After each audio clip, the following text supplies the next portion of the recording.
Keterangan saksi ahli psikologi forensik di persidangan lanjutan Rabu 21 Desember 2022 membuat tim kuasa hukum Baradae Eliezer sedikit lega. Bahkan tim kuasa hukum Eliezer mulai melihat celah adanya peluang kliennya bisa lolos dari pasal pidana. Sebelumnya, ahli psikologi forensik Reni Kusumo Wardane membeberkan hasil psikologi Richard Eliezer, di mana Eliezer memiliki kecerdasan rata-rata dan memiliki tingkat kepatuhan tinggi terhadap figur otoritas. Selain itu, kondisi psikologisnya sesaat perintah penembakan yang harus dilakukan terhadap Brigadir Yosua diakui memang dalam keadaan ketakutan.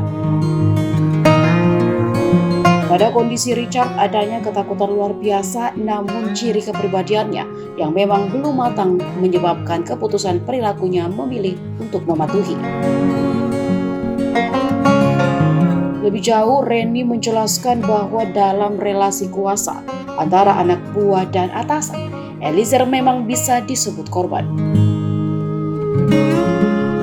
Adanya obedience, kepatuhan yang tinggi, ditambah sosok yang memberi perintah adalah sosok atasannya itu mempengaruhi otak emosi dan ke otak rasional.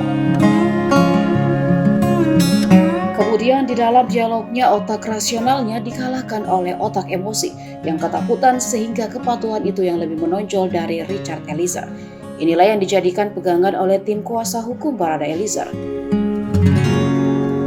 Bahkan secara jelas menurut Roni Talapesi, jika ahli sendiri yang mengatakan kondisi Eliezer yang bertindak atas tekanan dan ketakutan bisa masuk pasal penghapusan pidana.